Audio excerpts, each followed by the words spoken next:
clearly in this audience. Thank you, Cedric.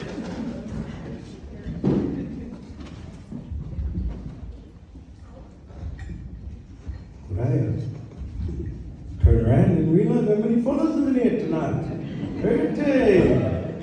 Well, to our visitors, to our locals, we'd like to take this moment to just take a moment to invite all of you old fellows to gather here with our old fellows as we Yuntuwal Ramagiri Narandi Ruin, and as we gather here today to learn, to share, to connect, to voice our concerns, but also to voice our worries for what's happening to our yellow and our Nazis within it. And as we're doing that, I just want to say, Nakarin Raginom, Nanu Quicknat, Nanu Latikiri, Nurdiandu, Ramagiri Ruin, Yellow Ruin, Nanu Latikiri Ruin, here to Ratala. We welcome you here, our good friends, our families. We welcome you here to Middleton, Ratala. We Ramagiri have strong spiritual relationship with our land and our waters, as it was long ago, and the colour of the Wikiri still is strong today. And as you live, work, visit, and travel through our land and our waters, that as you tread, we ask that as you tread, you acknowledge through your being, because each and every single one of you, our non-Indigenous brothers and sisters, you have got a miwi. It's what makes you the person that you are. It's just us as Narradian and Ramagiri people, and miwi was born from our lands and our waters, that have been entered into our mangri, that grows and sits within us, that gives us that connection and that belonging to our lands and our waters. We'd like to take this moment to acknowledge our elders that are present here today, but also all of you elders too, that are present, and our past elders. And we welcome you here with open arms. Ramajiri Nulianu, Anoniti Nanu, thank you. And we welcome you with open arms, and we hope you have a deadly night tonight. And Kungan, that means listen. We want you to hear, but also to yawn too, and speak up, because we as Narragiri people, as Ramagiri people, we ask that you come with us to care for and look after our Nazis who are the most vulnerable too, because we are open contributing to what we're seeing today. So that means thank you all, and I should yarn it to you directly. That means I should speak soon. Thank you. A bit more there, you know. Well, you people, all of you are making me nervous, man, when you speak publicly. Never used to be really a public speaker. It always made me nervous, and I still get nervous too, even though I've been doing it for a few years now. But yeah, thank you for coming together and coming tonight too. And definitely for our visitors, we'd like to welcome you here to our beautiful South Coast. And I just wanted to share with you, just over the last couple of weeks, and knowing what's happening, knowing that, my miwi has been feeling hurt and sad at the moment, and just like a lot of our Ramagiri and Narragiri all feeling the same thing. And we know our Nazis are not doing too good at the moment, but seeing what's been washing up. Went a couple of weeks ago for cultural tour with the school, and all of our young people that were there on the day, as we was walking, we actually started noticing just how much was washed up. And it made me sad as they were asking me questions. What was going on? Why are they washed up here? Why are we seeing them here? And I could not even give them an answer. I didn't even know this was even happening. Never heard of it in my life. When you look about the thousands of years our people have been here, living and thriving, this is something we've never seen. They've never seen, even though they've witnessed the Ice Age, survived it, thrived through it. And here we are today, thousands of years on, and an algae bloom is breaking out. Even though everybody had come up with all their own little theories and things like that, but it's sad to see our Nazis, because when we talk about country and the connection that we have to it, and not only our country, but our waters are the most important. Because they're Narragiri people, Ramagiri people, we're water people. So miwi, when I talk about miwi, those that don't know, it's a gust of wind that blows through and touches every little thing. Now you feel that wind on a windy day. You know what that wind feels like. It blows straight through you. If it's cold, you feel it. And what I'm saying, when that wind blows through us, and we're born into this world, it enters through into our mangri. Our mangri means our belly. And it sits there. As it sits there, as we grow, and we're being nurtured, and we've been raised, and we grows, and it makes us the person that we are. But it's connected to everything that it has touched. And as it has touched everything, we feel it within our miwi as like a seventh sense, as a feeling that we know something's wrong, something's not right. And at the moment, we know something's not right. We know what's happening at the moment. And we're seeing our Nantis. And Nantis, those that don't know what Nanti means, it can't turn. You know, I said, Nanu Kringri Nant, that means you are all my friends. I can't say Nanu Kringri Nanti, because it don't mean a good friend like that. That friend means that me and that animal, a creature, that plant, we have a real special friendship. A friendship that cannot be described as a friendship that we call today in English. Some of our Nantis live in the ocean. Our responsibilities is to care for, look after, and preserve that Nanti, to make sure that he's thriving. And he in turn look after and cares for us. When we're sad and we're lost, or we're just anxious and we're not feeling right, he pops up and he shows us. And that day I was taking that group through, was talking about one of the Dreamtime stories, and it's here in Middleton, straight actually. If there was no asses here, you'd probably just be able to see Rata, Tula. You'd be able to see the point there. And it's at that point that Pangari, the seal, was speared from Nurundri. And he still lies there today. And as we were standing there, looking at him, the seal had popped up. As he had popped up, there was just a group of us as Ramgiris who have never visited country for a long time. And a few of our locals who live here, and not many Ramgiri community members. And it was there, when I take our non-Indigenous brothers and sisters there to visit and share with them, they don't really show up. But this day, every time we've taken our people back to that site to share about that site, he pops up. And it's our responsibility because it's a part of our dreaming. It tells us that that place should be looked after and cared for. And so is the animals that came from that era, from the colour of the Windiri, that it's our responsibility to care for and look after and maintain them too. Because spiritually, when we see them, we know everything's going to be good, everything's going to be right. The waters are good, the lands are good. If your Nati belongs to that place and you see them thriving, we thrive too spiritually as well. So when we're talking about our Natis and as they're disappearing or washing up, you know, just recently with all that has washed up at Puttiang, at Gulwa, all the Pipis that washed all the way down here, that's what we call them, Putti. Puttiang means the place of the Pipis. We've always known that place as Gulwa.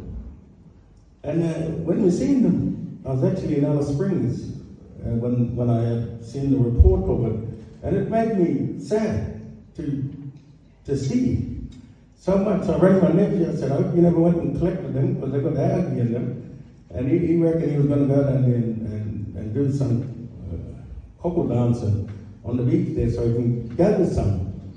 But he didn't end up collecting them. And I said, you know, it's sad to see them all washed up, you know, just all along the shoreline there, you know.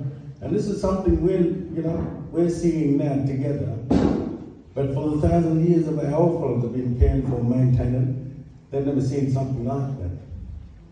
And it's unexplainable, but we have contributed also to it. And I read some reports that it was because, you know, there's not much of a south wind, there's no rain, you know, everything has a role to play. Every creature, every animal, even us as humans, we've got a role to play too. And we should be looking after, caring for, and building the habitat and making it stronger so that we, you know, and know more about our Yellowa, our ocean. You know, not many people go like go on swimming it or know about it. But when you connect them with it, you're growing a connection, that one will always be with you. Some that like surfing, like me, I'm a water person. I lived around, further away. But wherever I live, away from country, I always live by water. Because we are water people. We tend to be where water, and that's what makes us, me, stronger and healthier. But when we're back on country, we thrive better. It's recharged, it's like a full battery. And it's strong, and we're thinking clearly, we're dreaming clearly, stronger. Our mind is clear, our heart is strong. And when we're connecting with it, we thrive, it just boosts our battery, but when we leave, it drains us. Just like when your phones go flat, and you need to quickly rush back and go to the charger and charge it up if you left the charger at home. That's just us, like as the custodians of our lands and our waters. I lived in Adelaide for a few years. I don't like the traffic. That's why I moved back here to the South Coast. There's only one traffic light. Less stress. No more grey hairs now because I'm out of the city.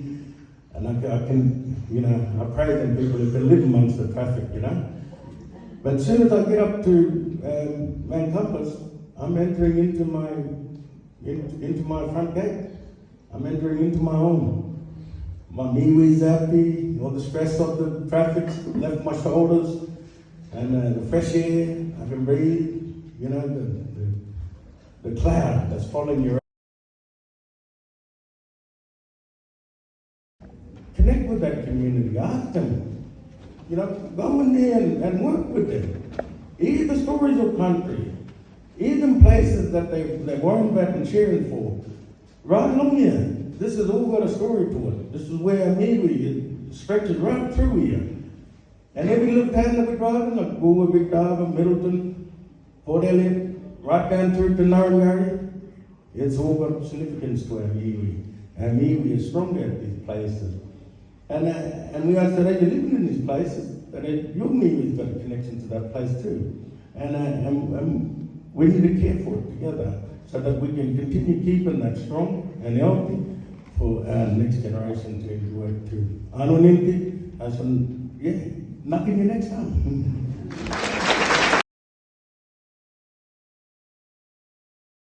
Hello everyone. So I've been asked here to come and talk about my experiences. Like Anna just touched on, it sort of all started on the 15th for me. I'm a local hobby photographer, surfer, and a local bricklayer and stonemason down on the south coast here. I've lived down here for 40 years. I was going to ignore the part that I did move to town for 2 years, but after Cedric saying about his discomfort up there, I was in exactly the same boat and had to come back here after a couple of years, even though my career opportunities up there were probably a bit better. But yeah, we came back down here to raise our 3 children with my lovely partner, Noe. So yeah, on the 15th is where it all started for me. So as you can see, I'm in a sling. I had an accident in November and I had been limited to my surfing capabilities. So it was just a rare occasion where I took a bodyboard down and met my 2 friends that I usually surf with down there. They were out at probably 6:30 and I think we got there about 10 to 7, so it was first light. Didn't really notice too much, but as I was going down to the beach, I did just think that maybe I was getting a flu or, just a bit of my taste was a little bit off and a little bit of an irritation in the throat, but I didn't think anything of it. So we were out there surfing and things like that, and as we were going, I noticed that my friends had sort of had a couple of little just random coughs, and I had a cough and still didn't think anything of it. We surfed for a while, and then it was a beautiful offshore day. There was, by the way, there was no visual, I didn't notice a slip too much on the water or any foam or anything. It was just a normal, beautiful morning. It got really busy at Wayfinger Point.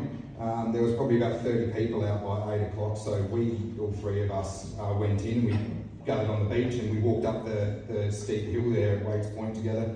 And as we started breathing heavily, walking up there, we all started coughing quite a bit, like, almost a coughing fit sort of thing. And that's when we started talking amongst ourselves and asked if each other had a cough, and we all said no. And I sort of mentioned that it felt like I was getting sick earlier. We got up to the top of the car park and it was really busy up there. A lot of people were rolling up. It was probably 9:30, 10 o'clock by then. And yeah, a couple of the other South Coast board rider lads, Kai Adams, Dale Adams, and a few other locals were in the car park, and we got talking to them, and they noticed that we were talking about the coughing, and they'd been at the main car park at Waitinga, so the lower car park, hadn't surfed yet, and they rocked up and said that they were all coughing, like their whole carload. So that's when I started getting a little bit alarmed, I suppose, and I started looking around the car park. There was probably 15 people getting ready, and I watched just from the background, and I noticed that almost every single one of those people were coughing here and there. So yeah, that's when I knew that something was definitely not normal. And at that point, I didn't know what it was. So I went back home, and the first thing that I started to do was just message my South Coast Board Rider chat group. And as I popped in there, I noticed that one of the guys had actually surfed out of Parsons the day before, and his vision was really heavily affected. And he'd woken up Saturday morning and decided to let the rest of the board riders know that he still had cloudy vision the next morning. So I jumped on there to sort of alert everyone, and this guy was even in before me, so I told them about my experience, and then I reached out to some of the larger Facebook groups just to let other surfers beyond my following know what I'd experienced, just because I knew it was a nice day and there might be more people coming down. So, you know, I guess I tried to put the word out there that A, save other people from going through the symptoms that I was experiencing, and also because I didn't know what it was. I didn't want it just to be something that was easily swept under the rug if it was, you know, something really, really nasty, man-made sort of pollution. So yeah. So that afternoon, with that in mind, I tried to contact all the government agencies. I thought it was a bit of a crisis. PERSA and Department of Environment and Water all couldn't talk to a single human. All I could do was write emails that were not even looked at until Monday, I assume. I spoke to someone from National Parks, and he was just a staff member on a call that really had no idea, and said he'd notify his authorities, and nothing really happened until Monday. I spoke to a lady from Fisheries. She was located in Ceduna, and same deal, couldn't really do much. So nothing really happened till Monday, which is a bit of a problem for me, because, you know, going down the track, I think we need a process to be able to alert people, you know, in a large proportion quite quickly, especially these agencies who are the head of the snake for these kind of things, so to speak. So by that night, I was talking to Andy Smythe, who's got a big Instagram following. He's actually here as well tonight. And we were just talking amongst ourselves, and we realised that there was over 100 people that had inboxed the two of us that afternoon with symptoms that were all similar. And that's when we realised it was pretty widespread as far as how many people had been affected. So with that in mind, I asked my partner to drive me out to Waitinga on sundown that night. And I run around with 3 jars, one at Waitinga main car park, one at Waitinga Point and one at Parsons. Collected samples just in case it passed by and we didn't know what it was. I thought I'd have something there. And then yeah, so that was the Saturday night. Sunday we went back out there with one of the friends I surfed with just for a sticky beat, and there was foam present. So it was the first time I saw anything visually supporting that it may be something algal or something like that in the water. We poked around and I found a few leafy sea dragons amongst other weedies and a few other species of fish, but there wasn't a huge amount at that point. But just because they were leafies, I was a little bit, I was very concerned. And so yeah, I went home with a whole bunch of photos, posted them, got more responses, got in touch with more people, and the next morning, so Monday the 17th, I woke up and on my phone there was a message from ABC trying to get in contact. And that's how I came in contact with Caroline Horn, who we organised to meet out at Waitinga Point on the Monday. And when we went down there on Monday, the foam had gone absolutely crazy. Like, it was quite shocking. I'm not sure. I've got some photos that we might scroll through later that'll show the proportions of the foam we're talking about. And the dead fish. There was a huge number of dead fish on that Monday, so it definitely increased within those 48 hours. And that Monday as well, ABC obviously were down there with us, and by the end of the day, every other channel was all over, and it was quite public knowledge, I'd say, by the end of the 17th. A few days passed, and that's when I met Faith Coleman, who will be talking tonight. She reached out online and offered to look at the samples, and we quickly established that my samples were no good, seeing as I took them a few days before. So we had to wait around until about the 22nd, I think it was, and a member of the public actually took some samples from our local waters, drove them up to St Kilda, where Faith's mum Perry works, and she put them under the microscope, and within a matter of hours, Faith and Perry both confirmed that it was a type of algae, called Corinium micomotoi, and it was in bloom proportions. So that was incredible work, and we've got to thank those guys for the work that they've done and the kindness of their heart. Faith's going to talk a lot more about the actual algae. So that's kind of takes me towards the end of what I've been doing. From that day, I just walked the beaches every day, photographed, documented every species of fish or anything I saw on the beach.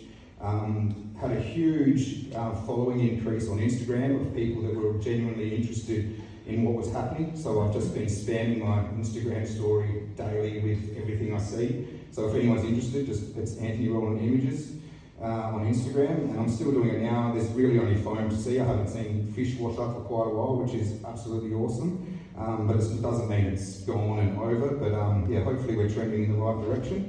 I'll just continue to monitor the beaches until there's nothing to see.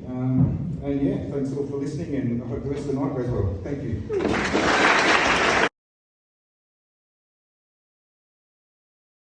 Response to Anthony and reaching out to Anthony, we might have waited even longer for an answer. So let's hear the rest of the story from Bob.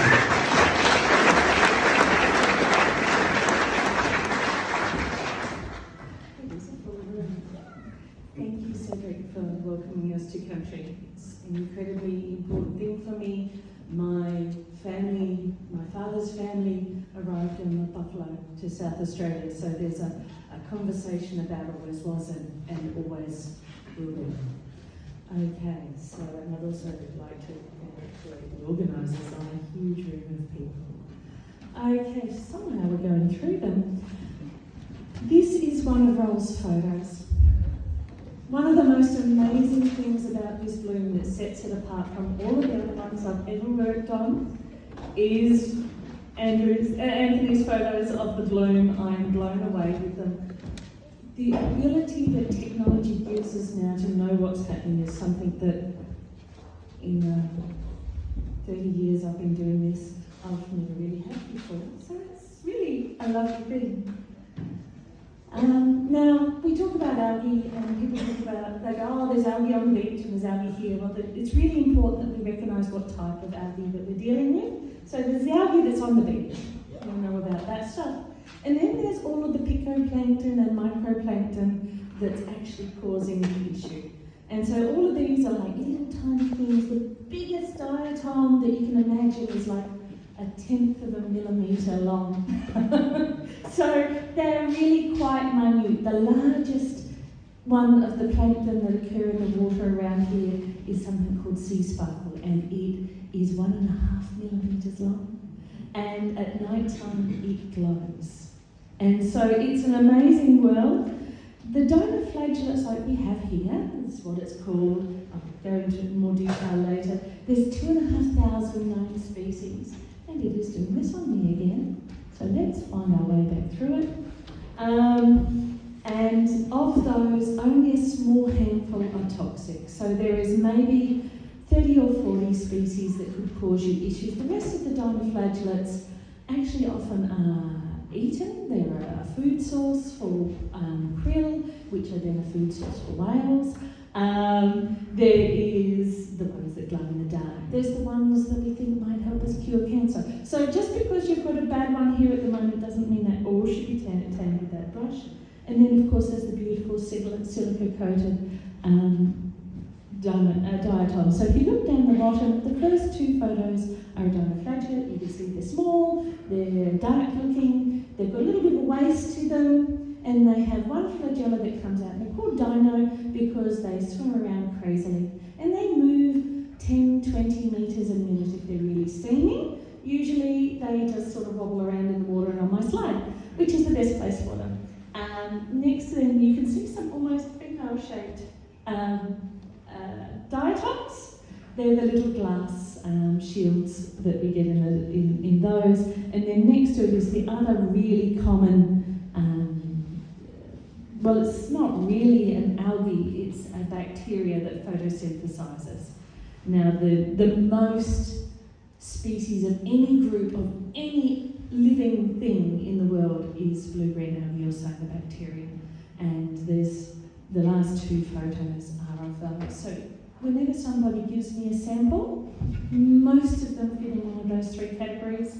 There's also a whole heap of other things, but they're far less common. Now, this is a map produced by NOAA, and those little glints, as you see, moving from 1974 to now, are hazardous algae blooms that we have recorded.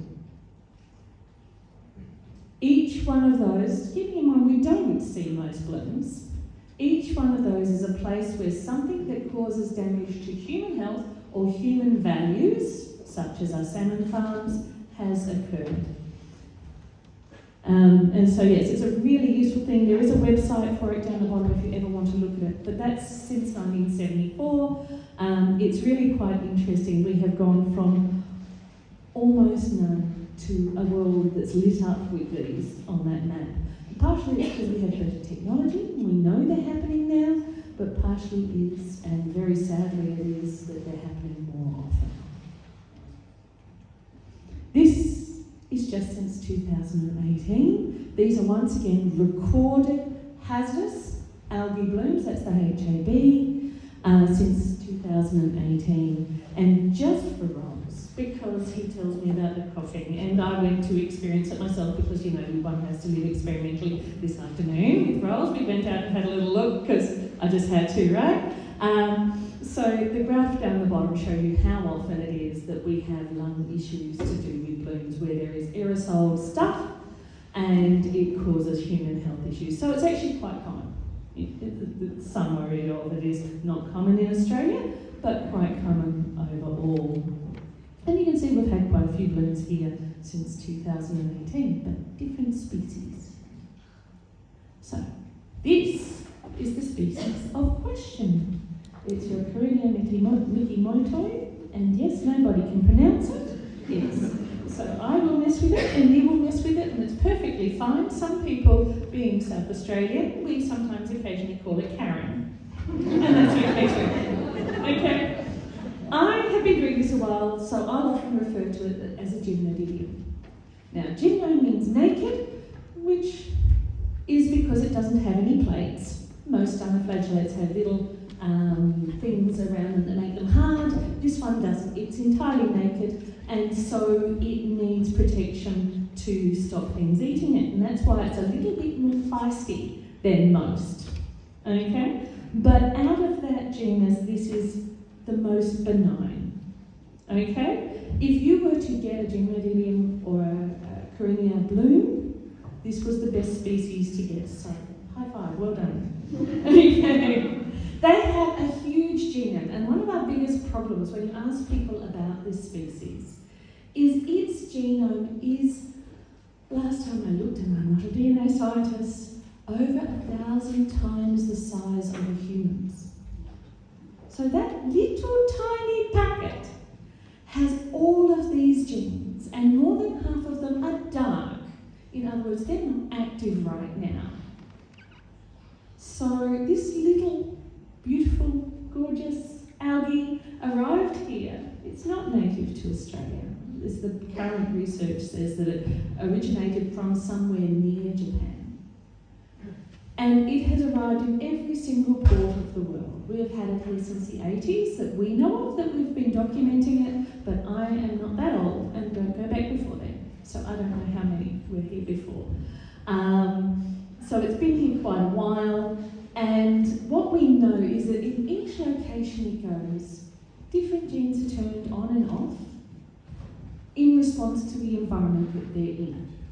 And so we have 20, and someone's going to correct me, I'm sure, there's 28 strands or strains of this that we know about worldwide, and each one has a slightly different profile. But of course there's not a lot of research done on something that cryptic and that small, and it's not very visible. And so there's a little bit of educated guessing that goes on when we're talking about this. And so we have to talk about the species as a whole. This one might be slightly different, and that's okay, and we just have to accept that. Now, each little tiny algae only lives 3 to 5 days. So your bloom's been here, 6 weeks almost? Yeah, and so it's had a lot of algae cells grow and then die.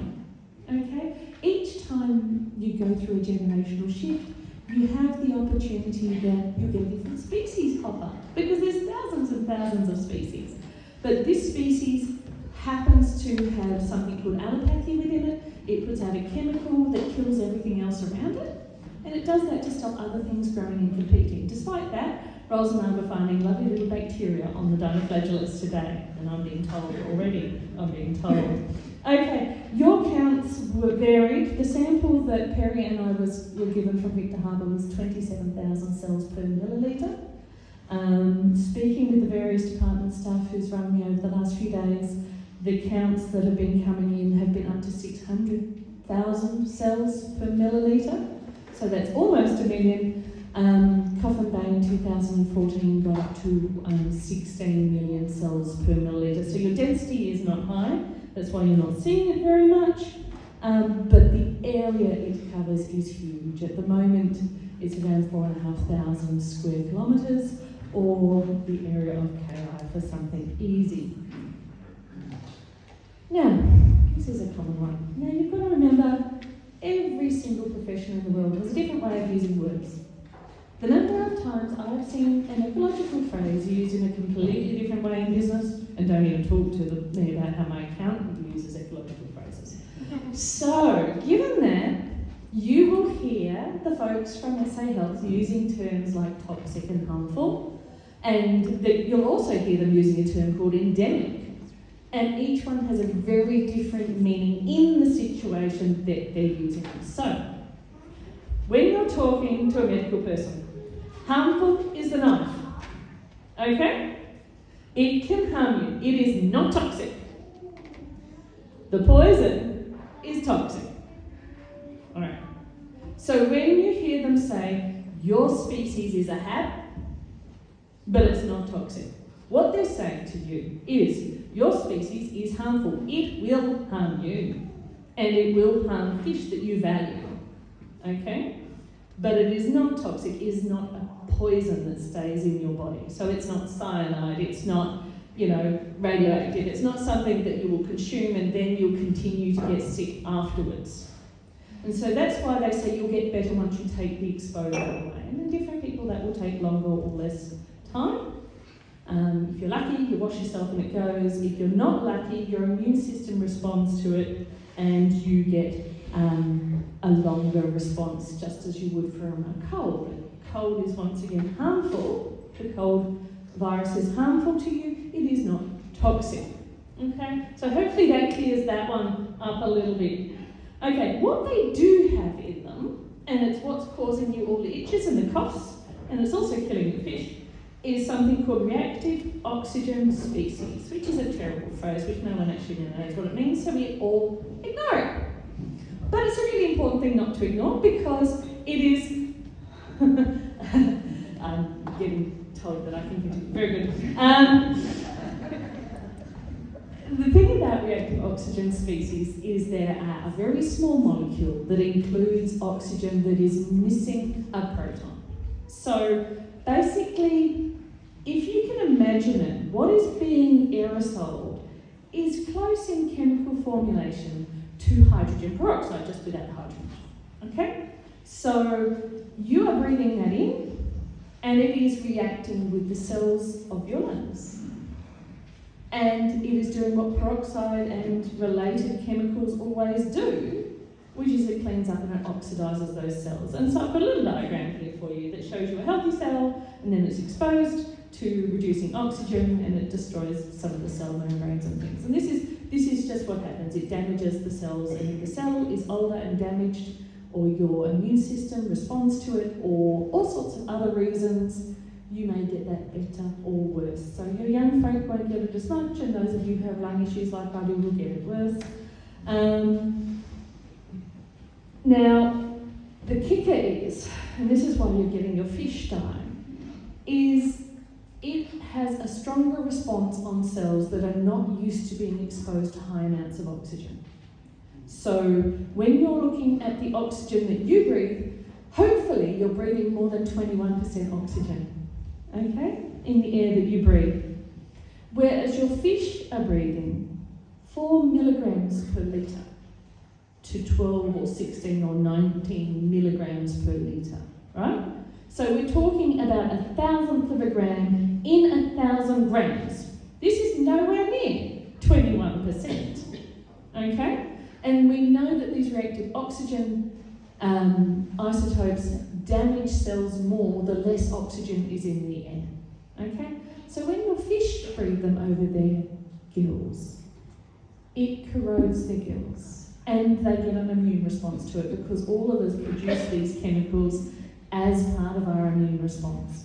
And so it's a really fascinating thing to look at, but that is why everything that has gills, carefully adapted to be highly good at extracting oxygen from a very poor oxygen environment, is now extracting these highly reactive oxygen species from where we really shouldn't. Okay, so that is just why your fish are dying and you're just coughing. Okay, hopefully that cleans that up. Most of this I have covered. It was found first in Japan in 1935. These are the list of countries that blooms of this particular species have occurred. It's all over the place. Major issues in the Gulf of Mexico, or should I say the Gulf of America. The species, it's very equal opportunity. I like this species very much. There's no doge here. It kills absolutely everything that breathes water. And so that includes your sharks, but they are bigger, so it takes longer. And it includes your rays, your fish, your abalone, your lobsters, which the fishermen down at Roe were telling me about, large amounts washing out. Absolutely everything, right down to your cockles. It also kills a lot of other zooplankton and things which your whales feed on, which is heartbreaking. Kills by this species alone on a single kill have been worth more than $20 million in damages overseas. And so this is going to have a major impact on your fisheries as well, which is important to this area. It is mixotrophic. Some people have been saying to me it's always in the top of the water, and of course it isn't, because this thing swims really, really, really fast, and it also can consume other algae and bacteria. But the thing it loves, and what sets off a dinoflagellate bloom rather than a cyanobacterial or a diatom bloom, is the presence of something we call dissolved organic carbon. So it's organic ooze, sludge, aeroplane jelly, stuff that's generated when things rot. That's what this eats. Okay? It also photosynthesizes.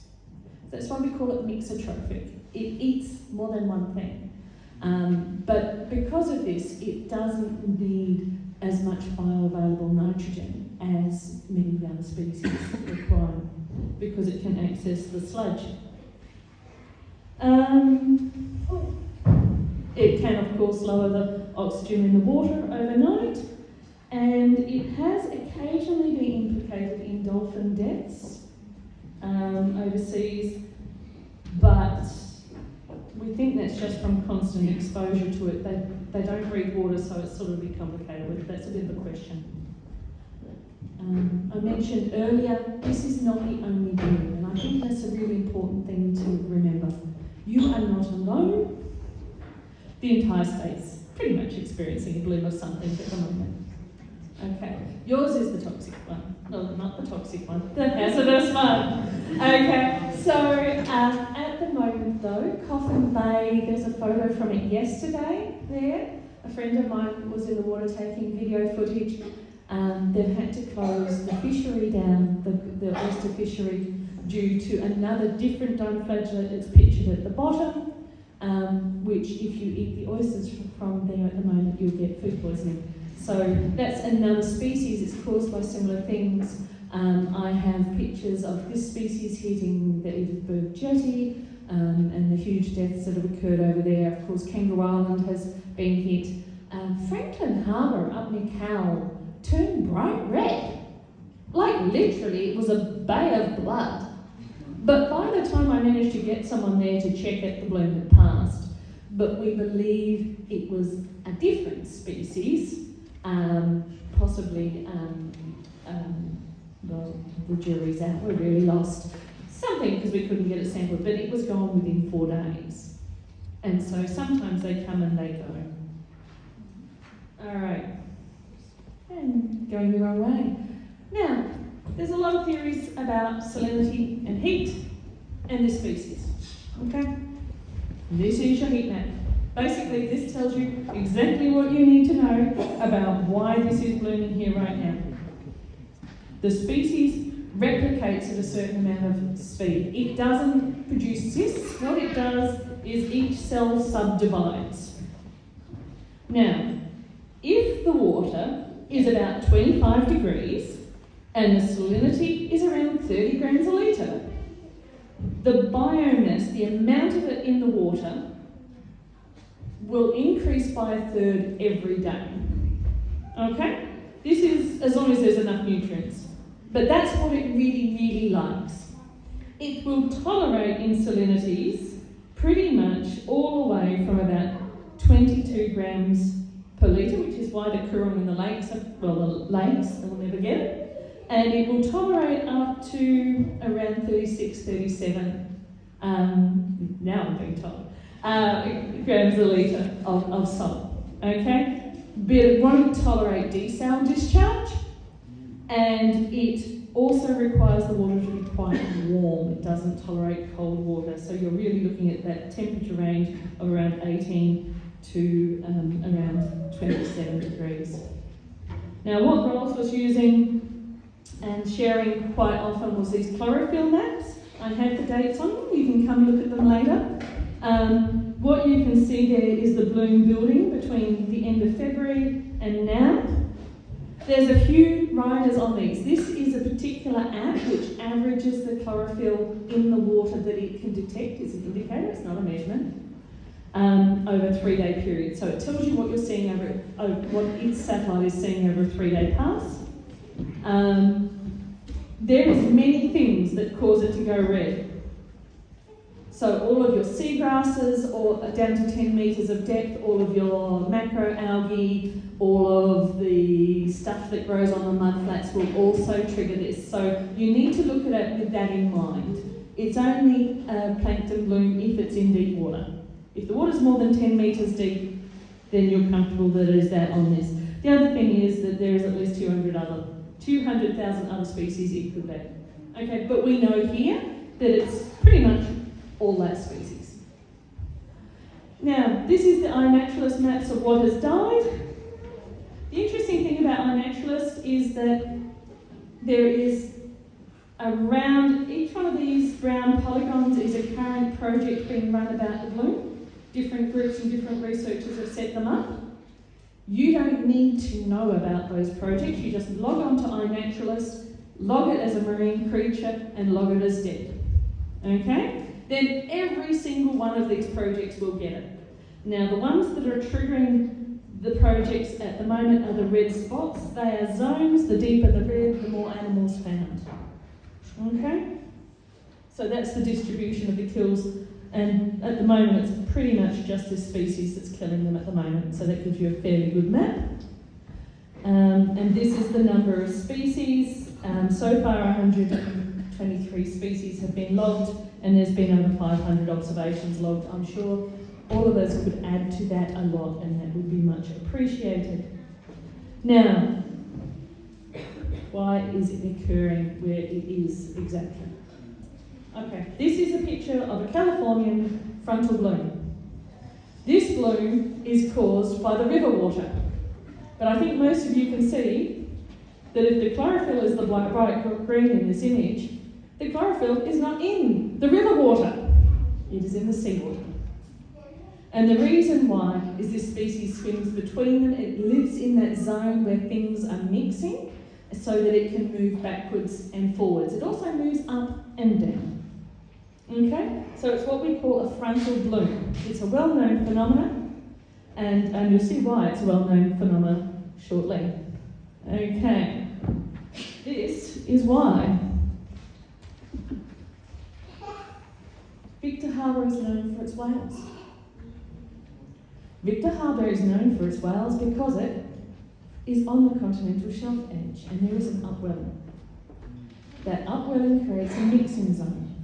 The Gulfs are warm and hot, and salty, and they let lots of dissolved organic matter out into the seawater, which wouldn't naturally get that amount. It hits the seawater, it mixes, and you get an algae bloom. There is always an algae bloom there, it's just a different species at this time of year. And then your krill will come in, they will eat the algae because it'll be a harmless one, and then your whales come in to eat that. Really fundamentally, basically, but you can see in both of the maps below, the blue whale sightings follow that, and so do the right whales. I am so done. And very good. Alright, this is your surface temperature map for tonight forecast. Okay? What this species likes is anything above the yellow as far as temperature goes. So looking at this, you would think that it would be up in the Gulfs, right? And it's the same for the bottom. That's the bottom temperature, the previous one was the top temperature. This is the salinity. So unfortunately, what it likes is anything in the blue, green, and maybe a little bit of yellow. So you can see what's keeping it out of the Gulfs at the moment. The reason we're not having a bloom of this species in the Gulfs is that it is too salty, and hopefully it stays that way for long enough for the bloom to bugger off. Okay, but this is the conversation that oyster growers and I are having at the moment. One of them is at Stansbury, 2 kilometres south of him, everything is dying. Where he is, everything is healthy. The only reason is he went over 37 degrees, 37 PSU. And this is Victor Harbour. And this is why your bloom comes and it goes. Because the top one is temperature, and the next one down is salinity, over time and over depth. So depth is on this axis, time is on this axis over a few days. The colours reflect the amount. The hotter it is in the top one, the more yellow it is. The saltier it is, the more red and yellow it is. Okay, so you can see that this species moves up and down in the water column, reflecting where the tide and where the current currently is. You can look at this and go, conditions are not right for it right now, we'll go swimming. And that's a perfectly justifiable response. That's what the boys are there for. Okay? Keep yourself safe. Now, why is it occurring this year? If this species has been here for most of my life, the reason why it is here this year and not any other year is that we have had one unbelievably hot heat wave since September. Now, in September, the upwellings finally stopped down the southeast. They had run for 7 or 8 months non-stopping. When they stopped, things started getting hot really quickly. By January, I was getting reports from fishermen down there, and I didn't go down, and I should have, of large amounts of macroalgae dying. I just got back from Europe, so I didn't have the time. And the fishermen were complaining of boils all over their bodies. Okay? I didn't go down. I should have. When I went down there a few weeks ago, the fishermen showed me their arms, and what they've got is what we call a saltwater boil or a diatom boil, where the glass of the diatom shell goes in and it makes a foreign body infection on your arm. And it takes 3 or 4 weeks to be out of water before they go. And what you need to do is you need to wash it off. As soon as you get in the water, as soon as you hop out, you wash it off. If you leave it on your skin, you'll get the boils. Accompanying that was one humongous dieback of macroalgae and seagrasses. And so from January onwards, they have had huge beds of seagrasses and macroalgae, so kelps and things rock up on their shore. Completely out of season, this would normally happen in winter.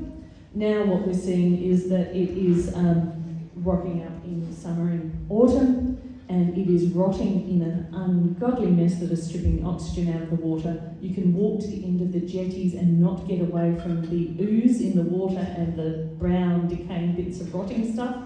And the fishermen took me out on their boats with drag nets, and we were getting no krill, no sea fleas. And you know, you go in the water and you get those nasty little things, none of that. We usually see those in association with rotting seaweed, none of that from Boatswain's Point north. And so, and that's caused by this unbelievable, if you look down here at 2005, these are all April. So they're every year, from the blooms that I saw in the Onkaparinka in 2005 2013 when there was the last big heat wave through to 2005 now, you can see that this is the hottest on record. And it is. Okay, what can we do about it? And we're discovering I'm getting really, really good at yes, anyway. The South Australian Gulfs were once full of benthic life, seagrass, pinna, oysters, and we dredged those out, we've killed most of them. There is a very small portion left. When you saw that video, we talked about the kelp forest in Tasmania that I swam in as a baby being down to 5%. Okay? We've done the same here. Now, if you have stuff growing on the bottom that is complicated, you will not have plankton on the top. And the reason why is they strip all the nutrients out. When they strip the nutrients out, they keep the water temperature cooler because the water comes down and through, whereas if the sun hits a plankton in the water, it absorbs the heat, okay? And so if your water is clear, it is cooler than if it is murky, okay? Dredging, pollution, sea urchins, and invasive species. We have almost exterminated the marine life in our gulfs. This heat wave really did a number on them, even more so. So if we can find a way of restoring these, not only is it the biggest opportunity we have to get rid of all of that carbon that's causing the climate change, that's causing the huge heat waves, but it also helps us manage the impact of the climate change. It is incredibly important, and I am almost finished, I promise, that we stand witness. I am a Quaker, and you can tell when I'm here, but two, it is incredibly important that you record it every time you see something wrong. PIRSA do listen, they do record your fish watch calls. You might not see them respond, but they at least log it, okay? It is logged. Every single call and email is logged. Okay, and in the end, those of us who go back in and ask them for them will see there is X number of calls. It's a nightmare, I know, but keep doing it, please, because it is important and it also shows off that we need resources in this area. Log everything you see on iNaturalist. I don't care if you don't think it should go up there, put it up there anyway. There is some amazing work being done around Oz Ocean. They've got cameras and stuff in the water. You can actually look under some of the jetties. There isn't any around here, but any community group can put one in and they'll help you do that. There's things like Cepidis and colour recording of the water that's regularly done from jetties. There's Eye on Water, where you take a photograph of water and you put it up on an app. And so on, and of course we are always here for plankton counts. It drives me nuts, but there you are. Okay, there are also things that we need to do at a state and national level. Okay, there's all, as a community, we can stand witness. As a society, we can make a difference. We need now regular beach monitoring and or PCR testing to detect when these blooms occur, so that you know fortnightly or monthly over summer on every public beach. We need to share data. It takes 20 minutes to do a plankton count. That data should be out in less than a day. Okay? 18 hours to settle it. Okay. Less than a day still. Okay? This data is not secret, it's what we swim in every day. That data should be available. We need to learn to embrace uncertainty. We need to have public reporting of the blooms when they occur, and I've given an example of the Canadian one there, which is just mind-blowing. What they do is they let you report it and that becomes public immediately, versus when they've verified it, then it gets an extra mark on it to say that it's verified. We need to consider whether we actually need hazardous algae bloom legislation, like many European and American countries, states have. We need to do climate change mitigation, and we need to restore our nearshore coastal habitats. People together on a panel, and I'm going to drive them really hard and tight. My name is Nikki Page. I didn't get introduced earlier on, so I'll be looking after this bit. And the way we've got to run this is for half an hour. Seriously, half an hour. Then we'll draw the rapid and say the thank yous. Then you get another go at the food and another go at chatting, looking at the tables, asking people questions that you might not have yet got to ask them. So, and the way that we organised this week, it's been an extraordinary process, a lot of it online. We've got 2 more questions. So what I wanted to say is that we got close to 30 questions, and my job was to try and sift them out and figure out how to relate them to this group of people within half an hour.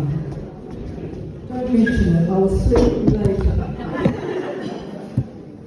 And what I wanted to do was to start off just by giving you a bit of a sample of the question, because there'll be some of you who are sitting there going, have she got my question, is she going to ask that one?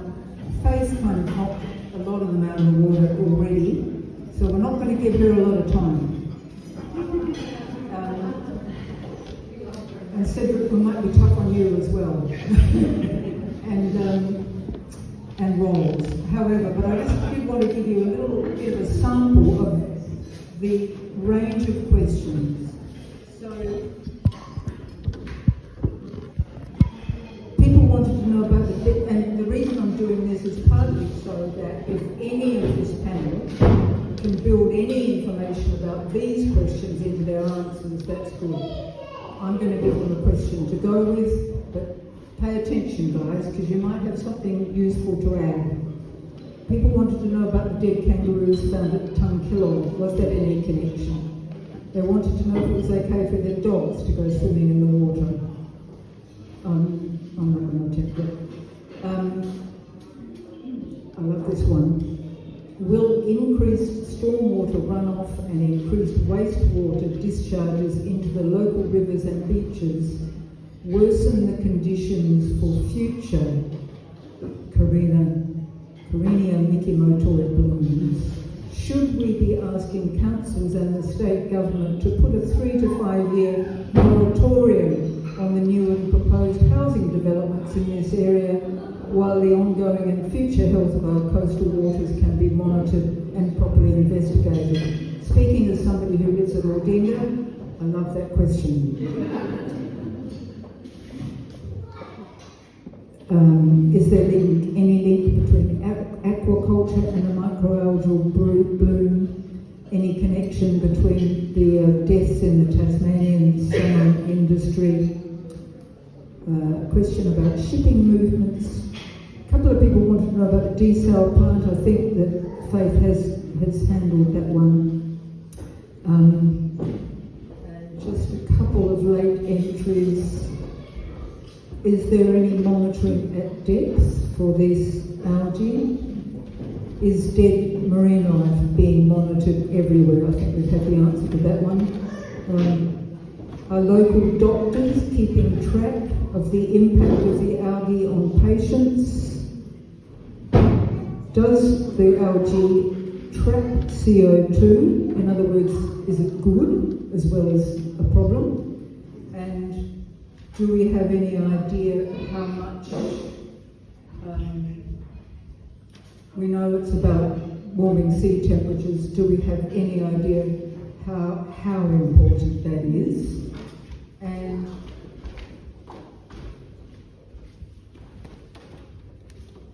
Courtney, you still here? I might just save this question. Will I? It's an interesting one. I'll drop it in there. Somebody might feel that they can tackle it. Is there a potential for a legal challenge to overturn the doctrine of aquanalius, as in terranalius? Who does the water belong to? Does it belong to somebody? Is it nobody's water? Is there grounds for a legal case challenging that? So, thanks, Courtney, for that one. All right.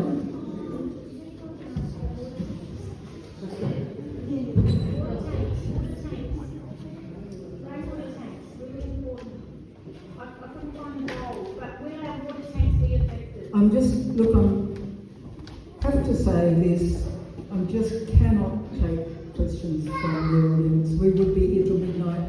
I won't last that long. People will start walking out the door. So I'm just going to have to be really tough on that. And there will be more chances to have this conversation and to ask people. Faith, are you still offering to hang around afterwards and answer questions? I would resume my position at the end of the stage if we're talking about it. There. So, I'd like to introduce you first, though, to Angelena Buckskin Harradine, who has links to the Wurundjeri and Ghana peoples. She has some ideas and a lot of knowledge. So, pick up another microphone for you, Angelena, and give you about 10 minutes. Yeah. But have we got somebody still flashing the cards? You see that over by the table there? Beautiful. Thank you. Hi everyone, my name's Angelena Buckskin Harradine. That's my traditional name. Angelena's my English name. Now,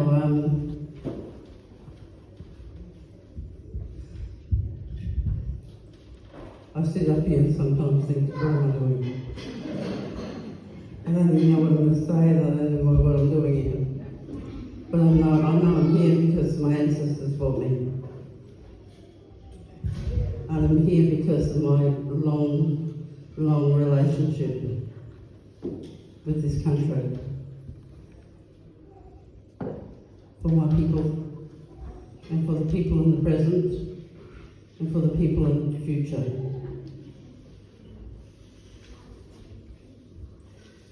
And it looks as though we've got a long journey together.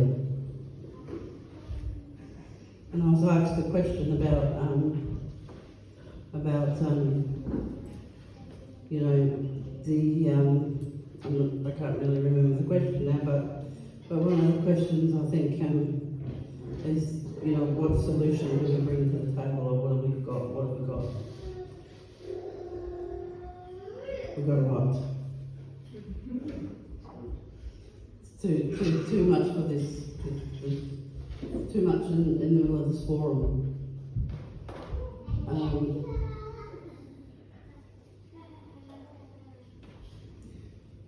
One of the things that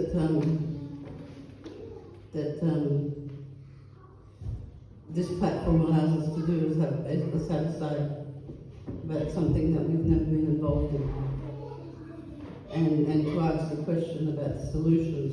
We would not need this solution, and we never did need a solution of this kind in this country.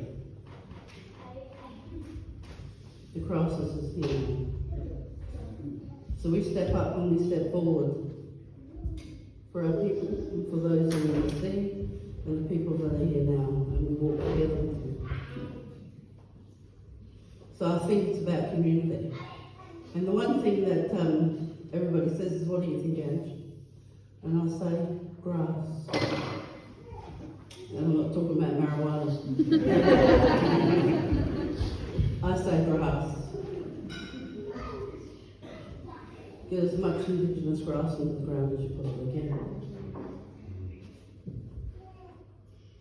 That's the first and foremost thing that comes to me. And usually we have a lot of answers in about 20 minutes, if we really think about it. But we have a relationship with this country that speaks. And one of the things that I spoke to young Cassie about when she said to me, would you be able to, Cassie down there, beautiful Cassie, was, what do we do? I said, well, we walk. And we walk for the water. And Cassie, I'm going to tell them that because I've got nothing else to say. You want me to tell them?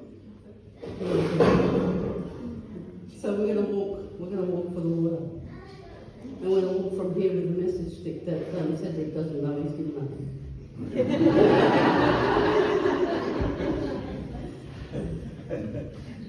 And it'll go around the country. And it'll leave from our hearts here as a unified community. And the words that the beings in the ocean will hear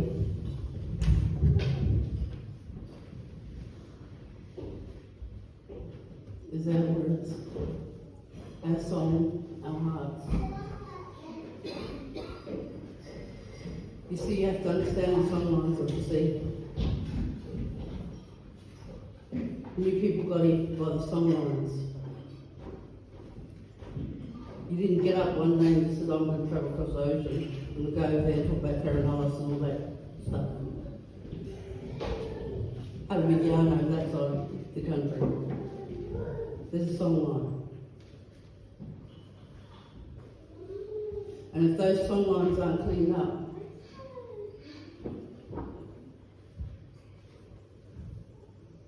and they aren't acknowledged,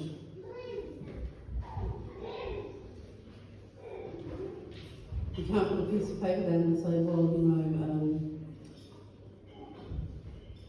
we own you to the ocean. Go and tell it now, we own you, cut it out.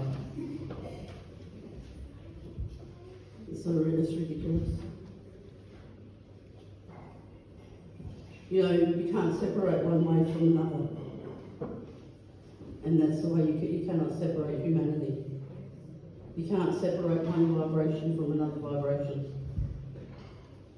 And this is what happens when you try. This is exactly what happens. You end up sitting on the stage in Middleton talking about how we're going to clean up the ocean. So when we walk, when Cedric gives us the message stick, hopefully it'll go around to different places like this where people are sitting on the stages exactly the way we are now. And we're sitting here today because we've got big hearts and we love our country, we love our city, and I know that we love each other. Because humanity does love each other. Not a doubt in my mind, on my soul. And we're here for the future. We're here so we have fresh air. The first thing we must have is we must have grass on the ground. The native grass has to go on the ground. It's always one step at a time. If you could achieve that. And it's that moment we got today. And we've got native grass. We don't have to, it's really simple. Our lives are very simple. We can complicate it. Let them hear us. Let those beings in the ocean hear us. I went to Port Lincoln. I always got a broken down car. And so here I am, I'm going to Port Lincoln in my broken down car. And my sister's sitting on the other side and she said to me, what are we going to Port Lincoln for? I said, there's a whale. And she's coming in to bite and she's pregnant. She wants to speak.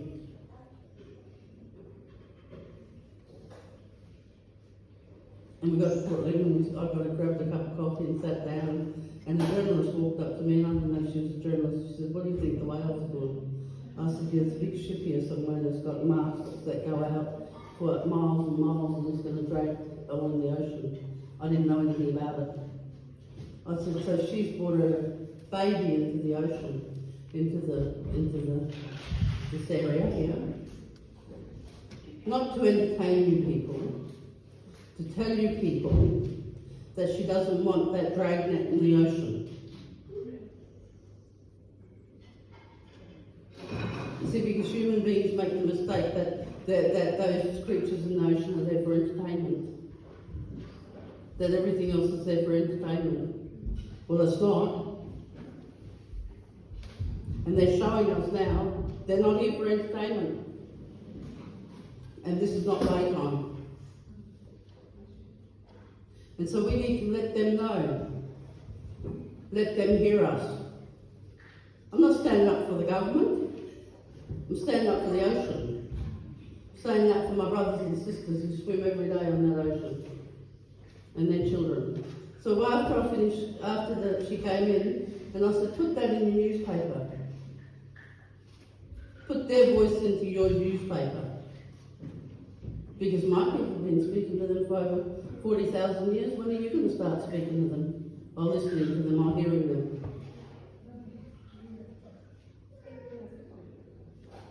And I just drove all the way from Adelaide in my broken down car to put this in your newspaper. How about that? Now we're going to get petrol money to get all the way back. Then I run out of petrol about 5 k's and 40 5 metres away from the petrol barrels on 40 bucks to roll it in the gas and then borrow 30 bucks to get back to Adelaide.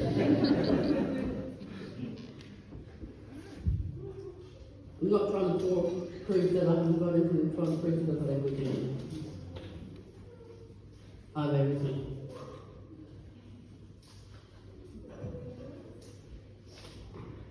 And there's always hope. Where there's life, there's hope. And my grandmother used to say this, you do remember that often? Kill them with kindness. Be kind. Well, I just got somebody stoning me in the head and I'm bleeding from one of the kids at school. You go and be kind to that kid. I don't want to be kind. You know? But I was taught that. I was taught to be kind, right? I was taught all those valuable lessons. And we watched how other people carry on. And we sat back for over 200 years just watching. Just watching. I said, this is how it happens. That's how they do things. Oh, that's how they do things.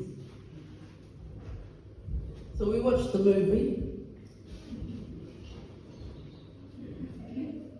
I think we might want to say we might be showing another, we should show another video now. Because Aboriginal people have been good observers and very quiet and watching. And I know what the song lines are for. So yeah, we're going to put a piece of paper down the stage. Well, let's go and claim the ocean. Whose ocean is it? Well, it's not my ocean. It's not your ocean. It's their ocean. And what we need to do is we need to stop claiming everything. And understand it's not ours, it's theirs. And we get to share in the beauty of it, we get to swim in it.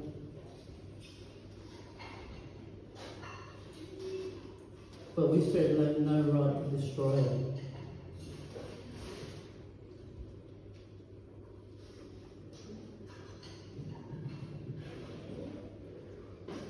And I'm here speaking with you from the voices of my ancestors that have been here for over 4,000 years. The old ladies who sat on the road, the songs that used to be sung right through this country.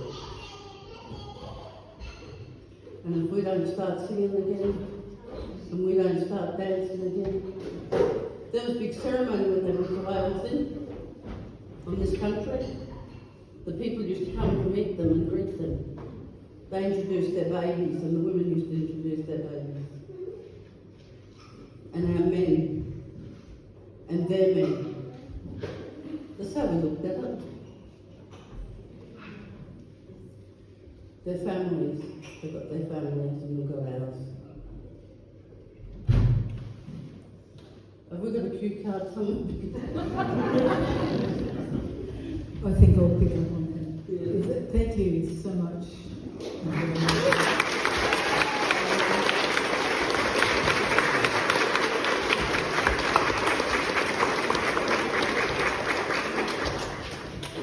Okay, this is where I get to be a hard bitch and ask one question of the 3 people that you haven't heard from yet tonight. Just have to do it that way. So I was going to start with, can you pass that one along to Kate Wylie? Kate Wylie is what's your title, Kate? She's a GP for a start and Executive Director of the Doctors for the Environment Australia. They're a not-for-profit advocacy organisation. And Kate says that in all her work she applies a medical model, including to the climate crisis, and offers a treatment plan. I'm not sure that we might hear a wee bit about the treatment plan, but also could you just briefly, Kate, perhaps touch on, you know, I know very well that I'm not the only person here whose heart is breaking when they see dead stingrays lying in the shallows when they try to go for a walk on the beach. I don't even try to catch fish. It's hitting me really hard, and I know that I speak for many people in this room. We're talking about mental health. Kate, as a GP, what is your perspective on the health impact of this toxic bloom? And what sort of advice would you offer? Right, thank you, Nikki, for the question, and hello everybody, and good on you all for coming along tonight. So Doctors for the Environment, and I want to acknowledge that I'm on and thank you for welcoming us to your country. And Angelena, thank you for your speaking from the heart so beautifully. So Doctors for the Environment, we understand that you need a healthy planet to have healthy people. That's our fundamental, and what's happening now with this algal bloom must be so awful for you all as a community to experience, and it shows how unhealthy our planet is. You know, I know I live up on Ghana land. I live in Banksia Park. I come down here once a year with my daughter and my bestie and her daughter, and we've been doing it for about 15 years now, and we always go down to Bulwa, or we go to Victor and Port Elliot and swim. So seeing this community, this land, this water be so profoundly affected is hard on me, but it must be much worse for the people that live here, and I really want to acknowledge that. The physical health effects I'm sure you're all experiencing, the shortness of breath, the problems with the vision and all of that stuff. And of course that'll be worse for people who already have a respiratory condition, or who already have some other kind of chronic disease. But, as you say, Nikki, I think the emotional and mental health effects must be absolutely overwhelming for everybody. It must be so heartbreaking to watch it.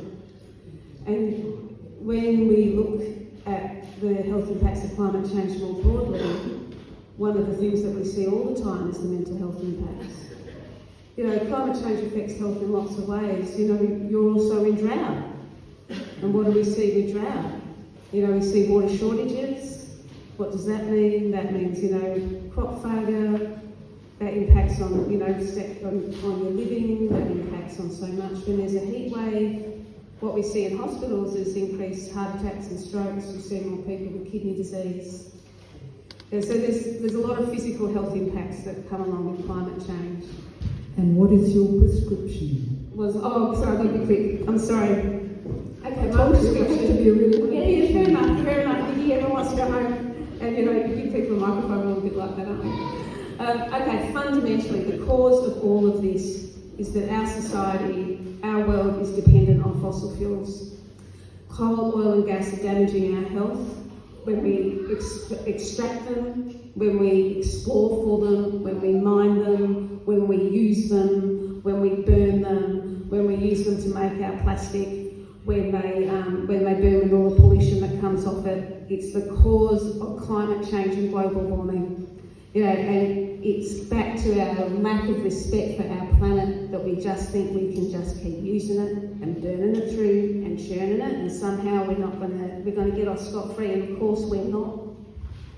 So what we're having now is the human health impacts of climate change in this community. And if we want to do anything really about it, we have to stop burning fossil fuels. We've got to quit. What do we do to address the health impacts of tobacco? We quit smoking. To address the health impacts of fossil fuels, we need to quit coal, oil and gas. It's time to move on. We can't do it overnight. Quickly, one more thing. We can't do it overnight. We have to wean off. But we have an election next Saturday. Some of you will have voted already. But if you're going to vote for somebody that thinks it's okay to expand gas exports, if you're going to vote for a person or a party that thinks it's okay to continue our dependency on fossil fuels, then what you're doing is voting for more of this.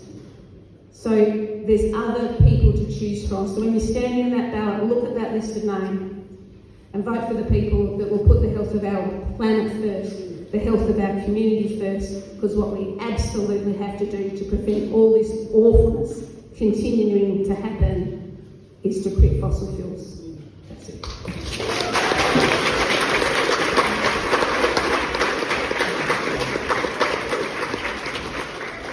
Thank you for coming all the way from Baxter Park for a pathetically short burst. Loved it.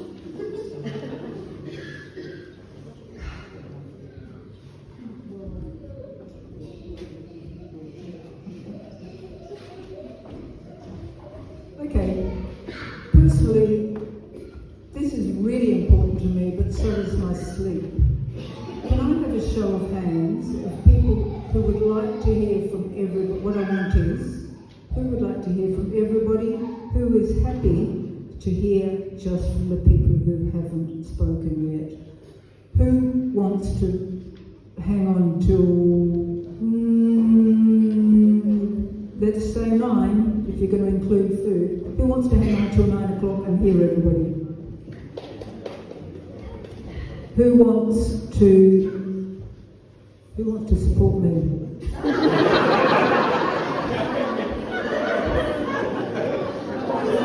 Okay, fair enough. Luckily, my oldest school friend from when I was 8 lives in Encounter Bay, and she's going to drive me back to her place and put me into a bed, and then I'll get some sleep. So, thank you, Jane. All right. However, we'll still go to Nick next. Now, Dr. Nick Whiterod is the Science Program Manager at the Coorong Lower Lakes and Murray Mouth Research Centre in Goor. Yeah? He is managing climate-focused research reflecting community and First Nations priority. Good person to... Maybe you get a chance to pick his brains. Maybe you can follow him on social media. We will just ask him. What I'm particularly interested in, Faith touched on this, but the impact of the water quality coming down the River Murray. How does it affect the ecology of the sea here? It's only been a couple of years since we saw that terrible time of dead fish. The stink went for, I don't know, half a mile inland. It was unbearable and was heartbreaking. That was the surge of floodwaters down the River Murray after the 2022 floods up in northern New South Wales. So that's the context in which I asked the question, Nick. How do we best manage and monitor issues such as this algal bloom? And what is the role of regionally based research in understanding the impacts that we will experience in the future? Good question. Is it just you? Is it just you and Faith? What is the story? Well, I'll give you an answer. And I'm only coming from Victor Harbour, so I've got some time. But it's a pleasure to be here. It's just an amazingly organised event, and hearing from Rowland and Faith and Cedric and Angela. It's been amazing to be a part of this as a member of the community first and foremost, but also as someone who works in the region, is really passionate about the region. So I guess the question about who is responsible for managing and monitoring events like this, ultimately, and at the moment it's the government agencies, the management agencies, it's their responsibility. But I think what we're finding now with events like this, the work that new celebrity influencers, social media influencer roles, and the work that Faith's been involved in as well, that it's really, we can't just rely on the government, can't just say, oh, it's the government, what are the government doing? I think we need to start in lots of different topics, not just this algal bloom, but I work on small fish conservation, all sorts of different areas. We need to start sort of getting that community support, that community groundswell happening, and almost take the government, management agencies along for the ride as well, and say, this is something that's really passionate, we're really passionate about, this is really important for our region, and we want to see change, we want to see different things happen. So I think it's events like this, the initial comment was about this being the start of the discussion, and I think that's really important, that we don't just come together when there's an unprecedented, terrible event like this, but we stay engaged, stay connected, and make our votes count, make our decisions count, and ensure that we're we're all involved and all connected to better manage and better understand this system. And I was at an event last night, which was a Saving the Murray event, which had a similar crowd up in Adelaide. Same sort of thing. There's starting a groundswell, and people are either really frustrated with the way things are, or really optimistic about how we can all collectively work together to better understand, again, what's going to happen in terms of climate change, those impacts, but also, more importantly, how we're going to adapt, how we're going to mitigate against those impacts as a community, because it's not just the environment, it is culturally, there's going to be impacts, there's obviously societal impacts, economic impacts to the region, so we all, again, need to sort of work together to ensure that we are informed and we understand the problems and we're committed to solutions. Is that a good amount of time? I'm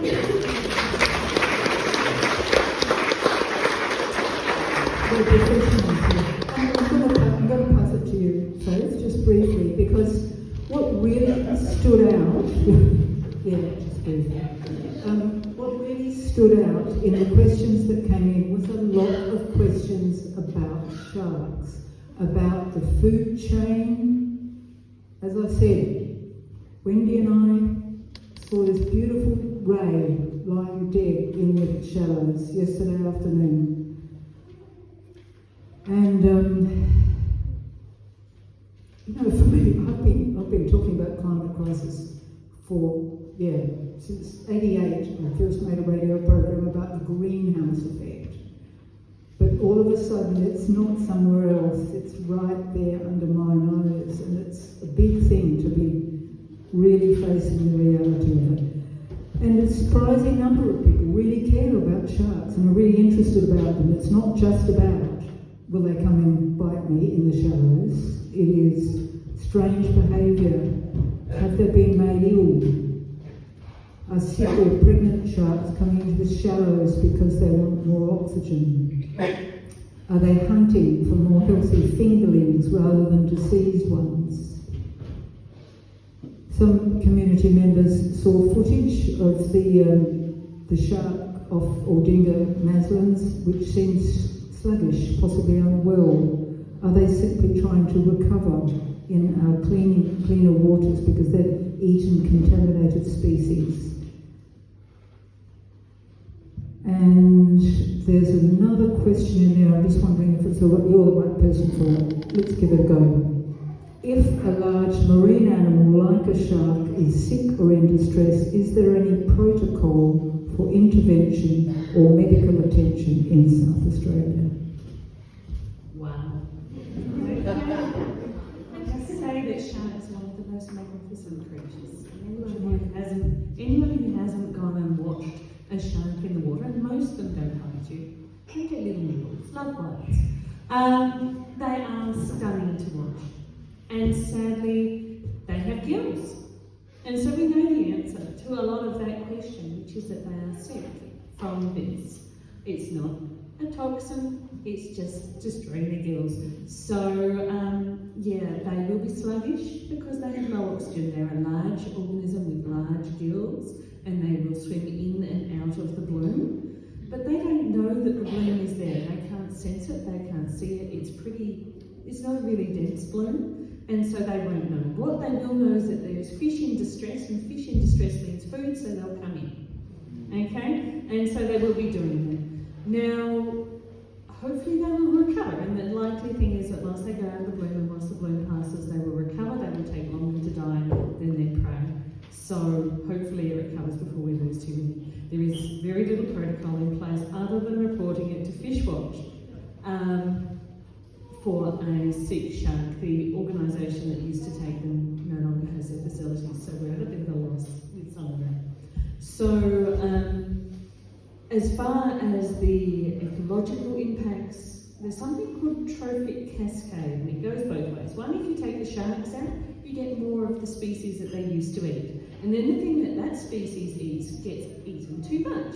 And so what you'll see is if you have sharks eating herbivorous fish, then you will lose all your seaweed, and so that's what we call a trophic cascade. So when you mess with different levels of ecology, that will happen. And of course the opposite happens is when you lose the prey underneath. So if we're losing more mullet or we're losing more of the smaller fish, the sharks will start having troubles because they don't have food.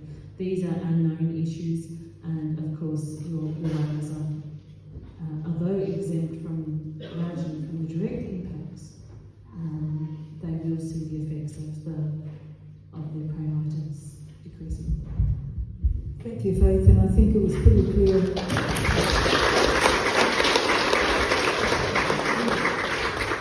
I think that's a big thank you for your work, and I think it was very clear from what you said earlier that one thing that we can do is to report what we find. And Cristel has done an amazing handout leaflet for people to take away with lots of good information on it. Is that on there? Oh, beautiful. Good on you. Anthony, what am I going to ask you? What I'm going to ask you is,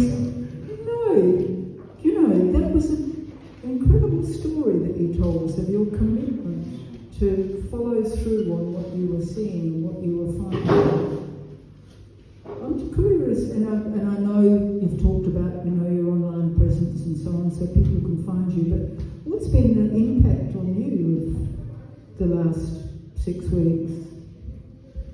Well, honestly, it kept me busy while I was injured, but no, it was, I guess, finding the kangaroos at Tunkarilla, that was proper trauma. I haven't experienced anything like that probably since, a friend had passed away in a car accident. I had to just get all those images off my phone, put them on my laptop, forget about it for a while until I got the courage to look at it all again, and I didn't even want to publish it. But then when it was taking so long for anyone to give us any answers, I just decided to throw it out there as a bit of pressure. So that's probably the most traumatic experience. That initial, discovery of all the roos. There was lots of Joeys standing right next to Mum who was, having a seizure or couldn't move. Some of the ones that were having fits were, looking into your eyes and you could see the fear. That was probably the most traumatic. Seeing all the fish wash up was devastating. Seeing leafy sea dragons, that first fish kill that we saw on the Sunday and Monday, that was pretty traumatic too. But more to the point, just knowing that our world's this unhealthy as far as the roots of it all is probably been the biggest wake up I've had. I've always been environmentally focused, but I don't think I'd ever seen myself at 40 years old really being this passionate where, it's got me weighing up my priorities in life, what I'm doing, where we're going. And like we've mentioned a few times, it's just great to see how many community people come out to events like this and we all band together. And I think it is the start, but like Nick touched on, we can't just come together when things are tragic. We've got to make sure that we stay together and we make change, because everyone sits there at home like I have previously, and all I thought I could do was pick up the rubbish when I walk beaches, going for a surf and small things like that. But as a community, as a group, you can make a bigger footprint, you can make bigger change. I guess that sort of summarises the trauma side of it. The other side of it is seeing how many good people are out there that have reached out, offered help, offered assistance, and just generally care. And that was a positive experience that I had through the social media interaction, because I wasn't big on social media before this. I liked taking surf photos and that was about it, and I guess it sort of went both ways. You see there was a lot of crazy messages too, but just to see the balance of that amongst the good people reaching out, I feel we've got a chance. It's getting too late, but we need to just come together now, I think, and like we were talking, spread this word far and wide. And hopefully more communities like this can come together, and eventually, a couple of communities get together and then we become one big mob, and we take back the control. Yeah.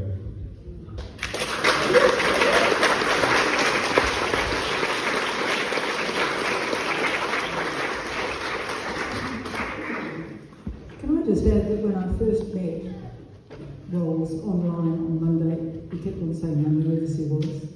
Isn't he public speaker?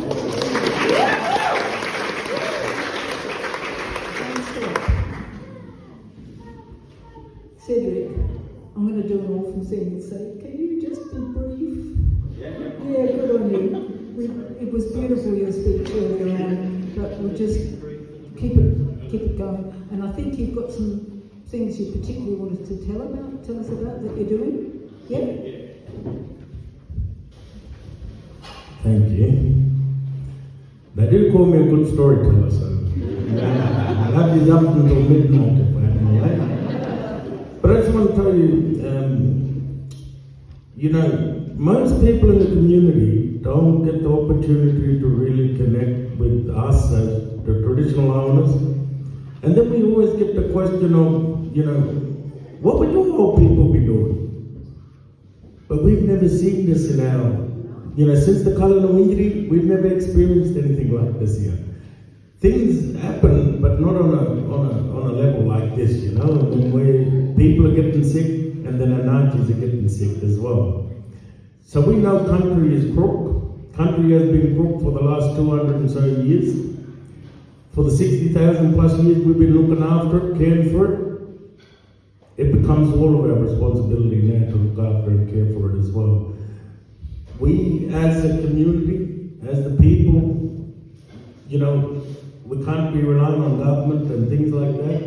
But connecting with country, it gives you the opportunity to see it through the eyes of Rowland and Nick, to see it and feel it, to connect with it stronger in order to now, how can we start healing it? Because it does need healing. We've had, it looks like an oasis. I've been connected with a whole different bunch of organisations and groups and things like that.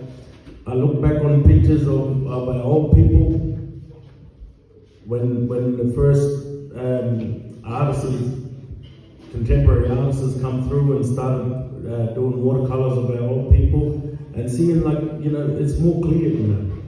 There's a lot more patterns. I know we need to eat and things like that, but if you think about ways of giving back to country, we're doing our part in keeping it healthy and stronger and healing it at the same time. We've been talking about healing for a long time now. Healing comes with what we're now seeing as global warming. When we're walking on country, we're keeping the spirit of country strong, we're keeping them stories strong, we're keeping the songline strong, but we're also keeping our iwi strong as we're there. From the generations of gone before us, we're continuing that in different ways today. Where now we drive down there, then we start walking around there. And when we're doing that, some of you might have been on some of the walks with me. Like I go and rip some of the plants up and go and bury them somewhere else to get them grown. And it helps you connect better when you understand from a cultural lens too, that as we're revegetating it, we're strengthening it, and the niches of that place too, the wildlife of it too. And when we're doing that, all these animals that we're talking about tonight, from the whale, Condoli, to Nakari the shark, Mulleri the stingray, they are all important niches for us as Ramajiri people. They're part of our stories. They're created just at the back here. They live just down the front here. They belong to this place. And when we see them, we aren't broken as well. Our iwi is crying for them. And, because they play a part in our story, and that's why we respect it. We don't go out in search of, causing damage. We're going out respectfully trying to work with it, because it has provided for us for so long. And so I invite you to come out with us on country and to come and hear from us and see it through our people. When you're knocking it through the Nanaji, you see, experiencing, connecting with, and hearing them all follow with us as they were from the colour movie till today. We are still here amongst it doing it. So I usually do it with the school children, but I do it with adults as well. Just that we're over 18, so I can tell you the actual stories. They're a bit brutal, but I promise you won't have any nightmares on them. But thank you. Have a good night.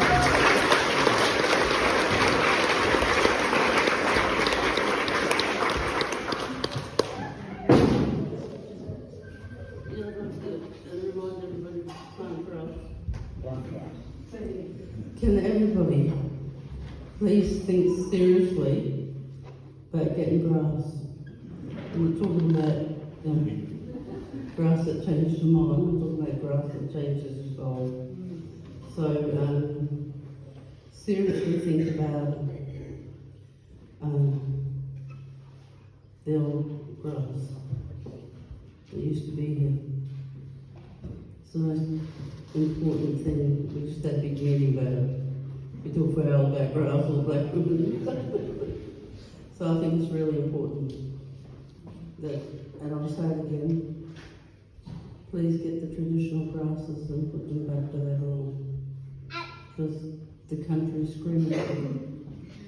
She's saying, give me my grass back. They're like, the thing is, you only have air in the air. The doctor knows. When you have air in the air, the session of the grass back.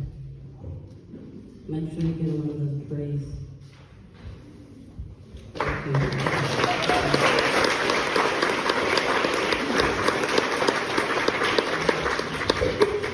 So finally to Cristel Chambers, her work is a climate and disaster resilience practitioner.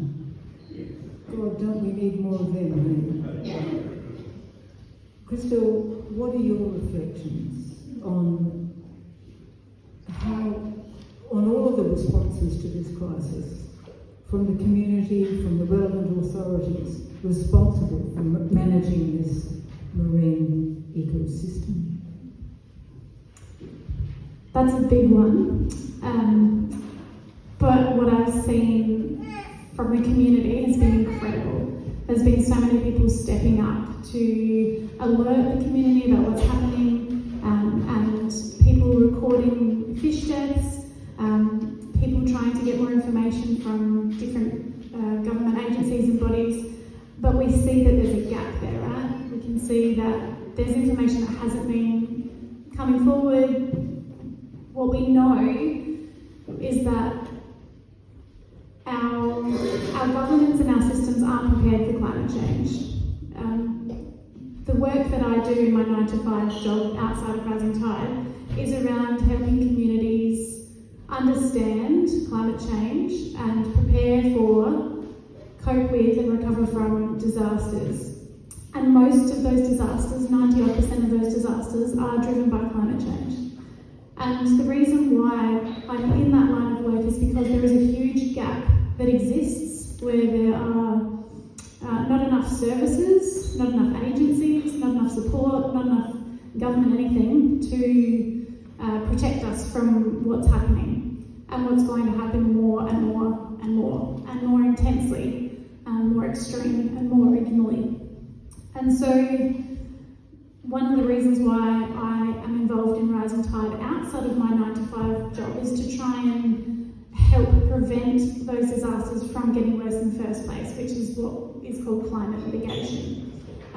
It's trying to prevent more fossil fuels from being burnt and trying to limit the greenhouse gases that humans are putting into the atmosphere that are causing human-induced climate change, which then are causing the symptoms that we're seeing, including this algal bloom.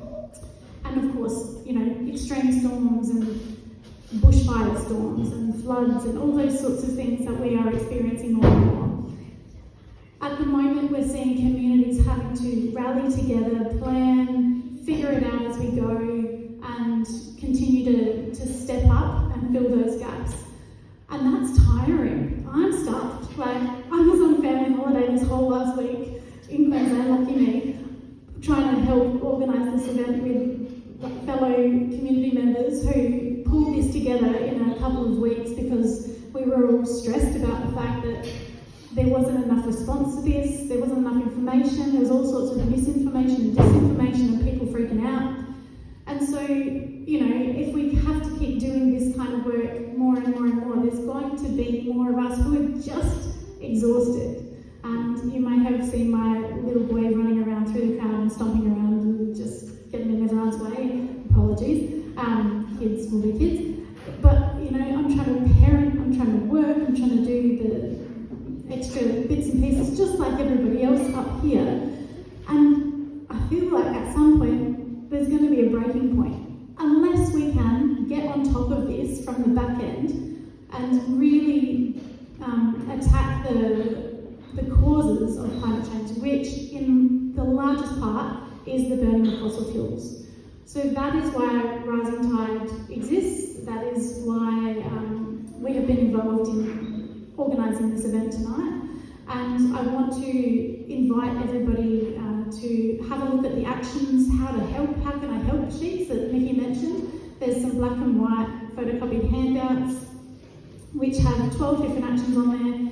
Some of it's around getting in contact with your local members, politicians. Some of it's about getting involved with the grassroots organisations like Rising Tide, as well as the Wild South and Circus for Climate, who are all involved in organising tonight. And then some of it is around getting involved in more of the conservation efforts and particularly supporting Aunty Angelena and Cedric's ideas and projects that they want to get off the ground as well. So I want to invite people to have a look at the tables back in the supper room, the Rising Tide tables. There's a sign-up sheet which has 3 columns, and basically pop your name down and tick the boxes that you're interested in. One of them particularly is around supporting the work that Aunty Angelena wants to do around the grasses. Another box is around supporting Cedric's cultural tours. And then another box is potentially around setting up a Rising Tide group down here in the South Coast. There's 3 people that already live down here that are involved in Rising Tide. Anna, who you heard from first tonight. Where's Anna? Anna, give them away. Hi, Anna. Come and see Anna. And Come up anyway, Anna, because we're going to do the wrap-up. Oh yeah, come up. And Claire, who has been dutifully feeding you all tonight in the kitchen. Claire, if you're out there, give us a wave. You can talk to Claire. 3 cheers for Claire. You have no idea.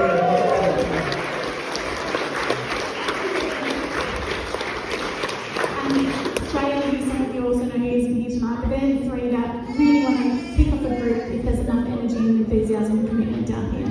So hopefully we get to see some of your faces